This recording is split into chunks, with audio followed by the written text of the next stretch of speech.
In this module, we're going to start at the very beginning. And even if you've already studied some harmony and theory, I suggest you go through every unit, if for nothing else, to make sure you understand the organizational system we'll use. It won't take you long, you can move through it quickly, and at some point you'll reach a place where the information is brand new to you. The first thing we'll talk about is the staff. The staff is a 5-line grid on which we notate music. And the 5-line grid helps us understand how high notes are and how low notes are in a vertical sense. And in a horizontal sense, how music happens over time.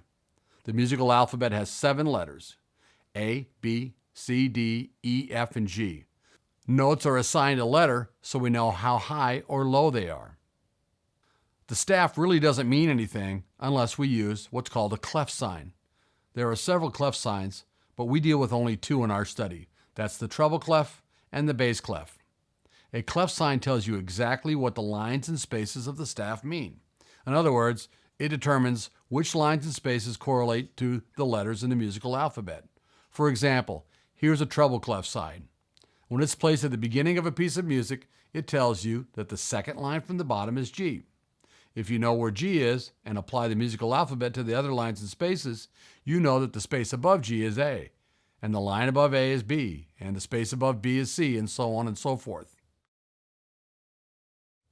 And then the space below G is F, and the line below that is E, and so on.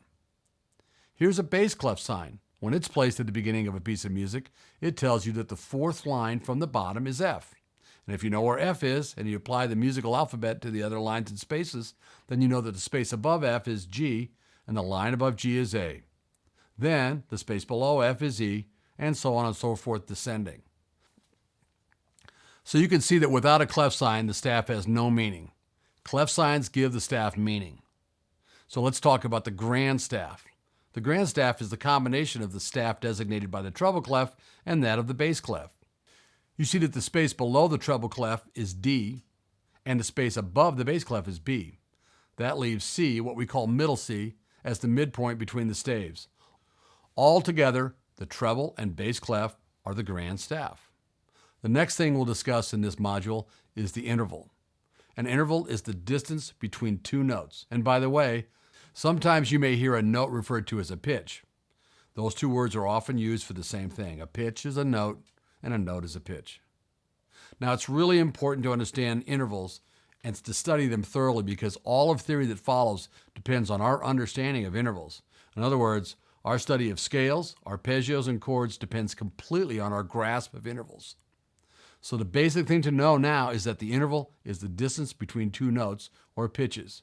For example, on the guitar, F to F sharp, 1st fret to the 2nd fret, is the distance of 1 fret. It's also called a half step. Or the distance from F to G, the distance of 2 frets, is a whole step. There are other names for the large and small intervals, and we'll spend a lot of time learning about that. But for now, it's really important just to know that an interval is the distance between 2 pitches. So what should you remember from this unit? Know what a staff is. Know that the musical alphabet has 7 letters, A, B, C, D, E, F, and G. Know clef signs and that they give meaning to the lines and spaces on the staff. And know the definition of interval. It's the distance between 2 notes. So go study, and we'll see you in the next module. If you find this video helpful, please be sure to click on the subscribe button so you don't miss any of our new videos. You can also click the link in the description below to check out the full fretboard biology course when you are ready for a more intensive training program. We'll see you in the next video.